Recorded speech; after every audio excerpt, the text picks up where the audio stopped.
सर्वोच्च न्यायालयामध्ये आज एक महत्त्वाचा निकाल आलेला आहे। तो निकाल राज्यपाल आणि राष्ट्रपतींनी एखाद्या विधेयकावर घेण्यात येणाऱ्या निर्णयाबाबत किती काळ विचार करावा किंवा तो किती काळ असावा याबाबत एक सर्वोच्च न्यायालयाने निकाल दिला होता।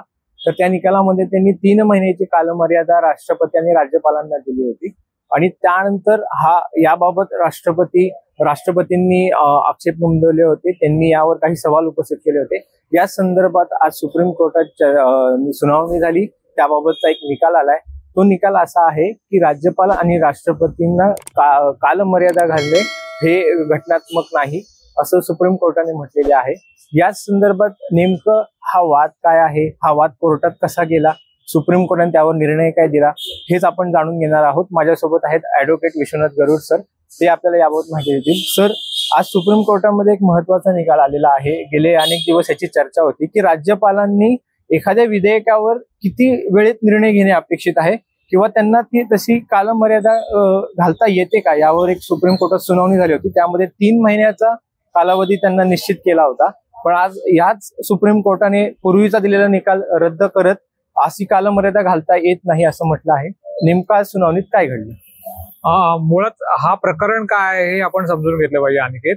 विषय असा होता की तमिळनाडू मधलं सरकार म्हणजे तमिळनाडूतलं लोकनियुक्त सरकार आणि तिथले गव्हर्नर यांच्यामधला वादाचा हा सगळा विषय आहे। कारण 2020 पासूनची एकूण 10 विधेयकं जी तमिळनाडू मधील विधानसभेने मंजूर केलेली त्याला गव्हर्नरनी मान्यता दिली नव्हती। त्यातली काही विधेयकही त्यांनी रोखून धरली होती, काही विधेयक ही तिथल्या विधानसभेने दोनदा मंजूर केली होती, तरी सुद्धा त्याला असेंट जी म्हणतात किंवा राज्यपालांची जी मंजुरी लागती किंवा स्वाक्षरी लागती ती केली नव्हती। काही विधेयकं त्यांनी राष्ट्रपतींकडे रेफर केली होती। असा सगळा विषय होता आणि हा विषय नंतर पोहोचला होता सर्वोच्च न्यायालयामध्ये।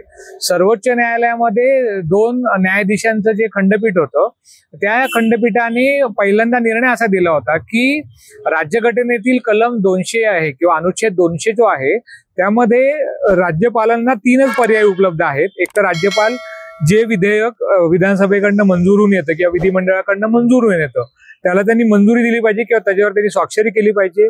दुसरा पर्याय त्यांच्याकडे असं आहे की विथहोल्ड म्हणतात किंवा ते विधेयक त्यांनी स्वाक्षरी न करणं त्याच्यावरती, पण त्यासोबतच ते विधेयक त्यांनी परत विधानसभेकडे पाठवून देणं। आणि तिसरं जे आहे की ते विधेयक त्यांनी राष्ट्रपतींकडे रेफर करणं की राष्ट्रपतींनी त्याबाबत निर्णय घ्यावा।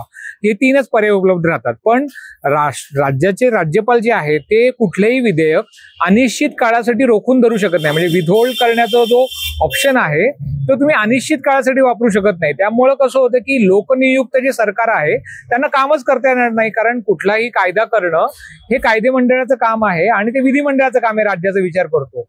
आणि हे कायदे कोण करतं तर कार्यकारी मंडळातले ज्यांचं सरकार असतं ते वेगवेगळे कायदे करत असतात आणि ते कायदे मंडळाच्या माध्यमातून ते कायदे मंजूर करून घेत असतात। आणि त्या कायद्यांची अंमलबजावणी कधी होती जेव्हा त्यांना राज्यपालांची मंजुरी मिळते तेव्हाच ते कायद्या म्हणजे ते विधेयक कायद्यामध्ये रूपांतरित होतो। ह्या सगळा पहिल्यांदा घटनाक्रम काय होता हे समजून घेतलं पाहिजे।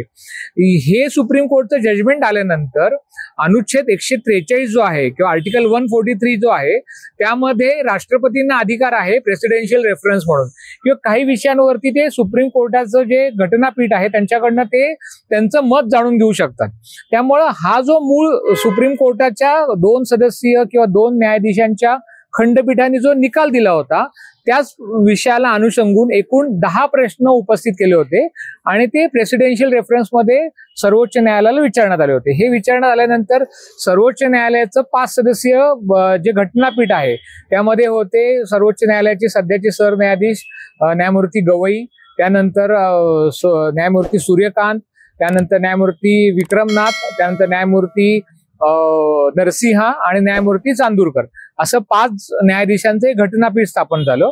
आणि मग सलग 10 दिवस याच्यावरती युक्तिवाद झाला। मग त्या युक्तिवादामध्ये केंद्र सरकारची बाजू ही अटॉर्नी जनरल यांनी मांडली, सॉलिसिटर जनरल यांनी काही मुद्दे मांडले आणि मग कपिल सिब्बल यांनी काही बाजू मांडल्या। त्यामध्ये त्यांनी तमिळनाडू गव्हर्नमेंटची बाजू मांडली, त्यानंतर अभिषेक मनु सिंघवी यांनी विविध सरकारांची किंवा काही राज्यांची बाजू मांडली. ह्या सगळ्या घटना झाल्यानंतर 10 दिवस सलग ह्याच्यावरती युक्तिवाद झाल्यानंतर सर्वोच्च न्यायालयाने हा विषय राखून ठेवला होता निकालासाठी आणि आज त्याच्यामध्ये निर्णय दिलेला आहे. आता आज निकाल देताना सर्वोच्च न्यायालयाच्या निकालामधला आजचा जो महत्वाचा मुद्दा आहे की सर्वोच्च न्यायालयाने म्हणलं आहे की राज्यपाल आणि राष्ट्रपती या घटनात्मक दोन्ही पदं आहेत आणि त्या व्यक्ती म्हणजे त्या पदावरील व्यक्तीला असं काही आपण सर्वोच्च न्यायालय असं काही त्यांना निर्धारित समय निश्चित करून देऊ शकत नाही, कारण तशी कोणतीही तरतूद राज्यघटनेमध्ये नाहीये. म्हणजे राज्यघटनेचे जे कलम 200 आहे ज्याच्याशी संबंधित हा सगळा विषय आहे, आर्टिकल 200 आणि 201 याच्याशी संबंधित हा सगळा विषय आहे. तर त्यामध्ये कुठेही असा उल्लेख नाहीये की किती कालावधीमध्ये राज्यपालांनी ते विधेयक मंजूर करायचं, असं कुठेही उल्लेख नाही. राज्यपालांपुढे 3च पर्याय राहतात. तर राज्यपालांकडे एखादं विधेयक आल्यानंतर त्यांनी काय करायचं, एक तर ते विधेयक त्यांनी मंजूर करायचं किंवा ते विधेयक विधहोल्ड करायचं, म्हणजे ते विधेयकावर मंजुरी द्यायची नाही, किंवा ते राष्ट्रपतींकडे रेफर करायचे. एवढे 3च मर्यादित अधिकार त्यांच्याकडे आहेत.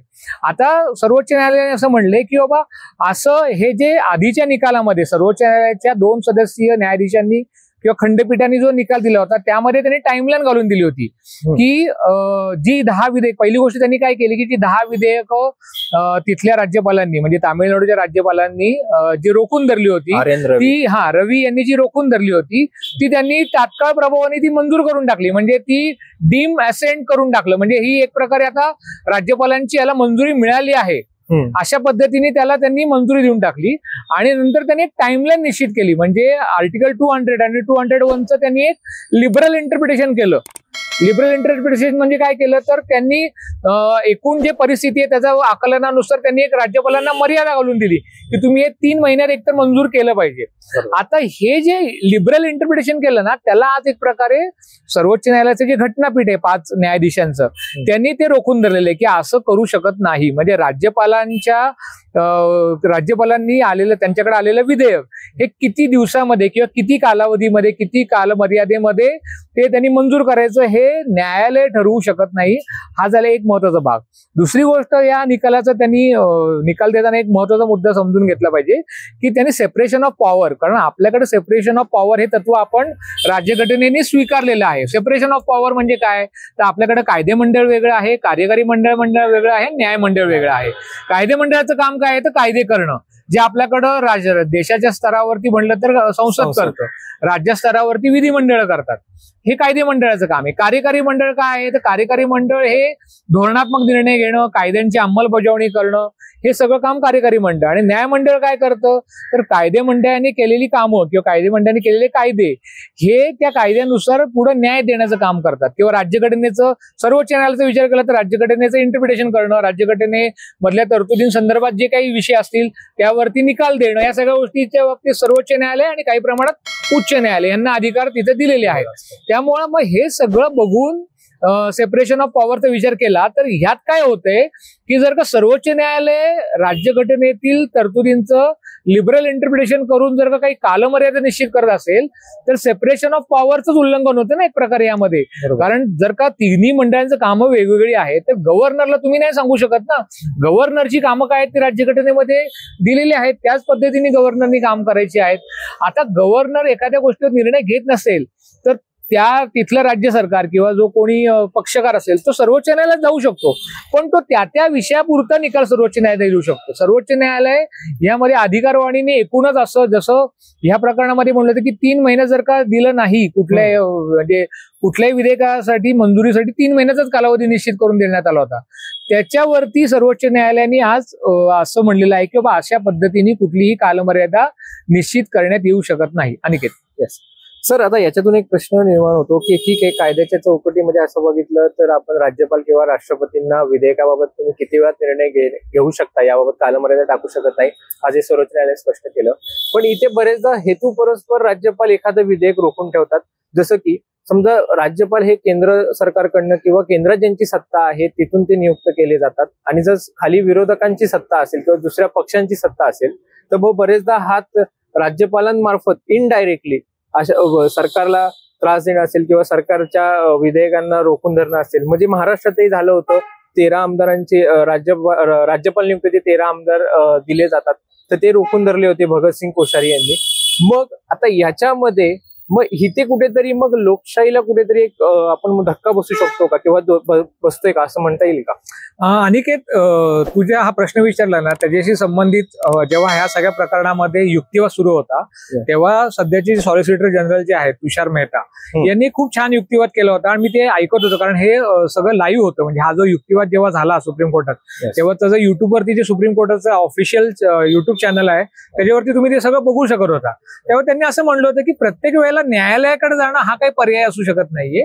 काही गोष्टी तुम्ही डिस्कशन्सनी पण सोडवल्या पाहिजेत. म्हणजे काय असतं की प्रत्येक वेळेला एखादी गोष्ट घेऊन सर्वोच्च न्यायालयात जाणं किंवा हायकोर्टात जाणं किंवा एकूणच कोर्टात जाणं ह्याची गरज आहे का? तर काही गोष्टी तुम्ही डायलॉग एकमेकांशी बोला ना, तुम्ही राज्यपालांशी बोला. आणि तू जो प्रश्न विचारला त्यामध्ये दोन घटक म्हणजे त्यामध्ये आहेत. एक आहे पॉलिटिक्स आणि दुसरा आहे की राज्यघटना.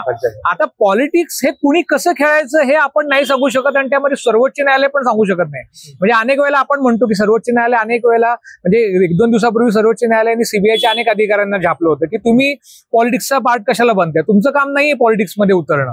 म्हणजे तुम्ही कार्यकारी मंडळातले जे कोणी तिथले नेते आहेत किंवा कार्यकारी मंडळातले पदाधिकारी आहेत त्यांच्या सांगण्यानुसार तुम्ही कशाला वागताय, तुम्ही पॉलिटिक्सचा हिस्सा कशाला होताय, असं सर्वोच्च न्यायालयाने म्हणलं होतं. त्यामुळे पॉलिटिक्स हा पॉलिटिशियन्सनी खेळायचा विषय आहे. त्यामध्ये ना न्यायालयाने पडलं पाहिजे ना हे सगळे जे प्रशासकीय अधिकारी आहेत किंवा हे सगळे जे म्हणजे आपण ज्याला म्हणतो ना इन्व्हेस्टिगेशन करणारे जे ऑफिशियल्स आहेत त्यांनी त्या पॉलिटिक्समध्ये पडलं नाही पाहिजे.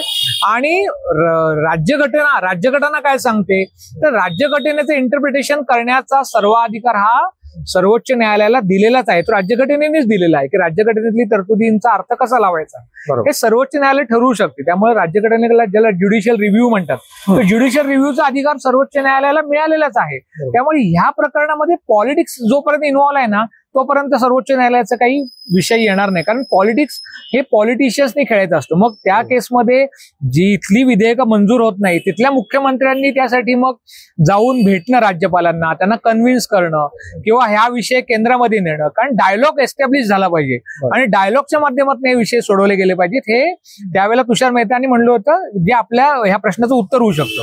आणि दुसरा जो तू प्रश्न विचारतोय तर राज्यघटना. आता राज्यघटनेमध्ये नक्की काय दिलं आहे आणि त्याचा वापर करून आपण निकाल कसे द्यायचे हे पण परत सर्वोच्च न्यायालयात ठरवू शकतं. आणि आज त्याच पद्धतीने सर्वोच्च न्यायालयाने एक पद्धतीने असं मान्य केलेलं आहे की बाबा एक तर सेपरेशन ऑफ पॉवरचं तत्व आपण स्वीकारलेलं आहे. आपण राज्यपालांना नाही सांगू शकत, म्हणजे ऍज अ न्यायमंडळ किंवा ज्युडिशियरी म्हणून आपण नाही सांगू शकत की त्यांनी किती दिवसामध्ये निर्णय घ्यायचे, कारण तसं कुठलीही तरतूद ह्यामध्ये नाही, राज्यघटनेमध्ये नाही. आता जर का उद्या घटना दुरुस्ती झाली आणि म्हणजे आर्टिकल 200 मध्ये जर का काही सुधारणा केला, त्यामध्ये जर का काही कालमर्यादा टाकण्यात आली तर मात्र सर्वोच्च न्यायालय त्याचा वापर करू शकतं. पण आताच्या राज्यघटनेतले आर्टिकल 200 मध्ये किंवा 201 मध्ये कुठलीही अशी तरतूद नाही की एवढ्या कालावधीमध्ये एवढ्या वेळेमध्ये तुम्ही ते विधेयक मंजूर केलं पाहिजे, तर तशी तरतूद नाहीये. पण सर्वोच्च न्यायालयाचे जे 2 सदस्यीय खंडपीठ होतं त्यांनी त्याचं इंटरप्रिटेशन असं पद्धतीने करून नाही हे व्हायला पाहिजे आणि लोकशाहीसाठी आवश्यक आहे. आता लोकशाहीसाठी अनेक गोष्टी आवश्यक आहेत पण त्या परत राज्यघटनेच्या चौकटीत कशा बसतील हे बघून देण्याचं. आणि जसं आपण म्हणतो तसं की जेव्हा असा विषय असतो म्हणजे आर्टिकल 145 मला वाटतं सबसेक्शन 3 ह्याप्रमाणे जेव्हा घटनात्मक विषय असतात तेव्हा त्याच्यावरती 5 न्यायाधीशांचं घटनापीठ हे स्थापन करावं लागतं आणि 5 न्यायाधीशांचं जे घटनापीठ असतं तेच घटनेच्या विषयातले निर्णय देऊ शकतं. आणि हा निकाल एक प्रेसिडेन्शियल रेफरन्स संदर्भातला जो निकाल आलेला आहे तो त्याच पद्धतीने आला, कारण 5 न्यायाधीशांचं हे घटनापीठ होतं आणि त्यांनी ह्यावरती म्हणजे सविस्तरपणे ती सुनावणी झाली, सविस्तरपणे सगळे युक्तिवाद त्यांनी ऐकून घेतले आणि मग आता त्यांनी त्यांचं अधिकारवाणीने हे दिलेलं आहे. त्यामुळे आता ह्याचा परत रिव्ह्यू मला वाटत नाही होईल. हा अधिकारवाणीने दिलेला सर्वोच्च न्यायालयाने निकाल आहे. अनिकेत, धन्यवाद सर.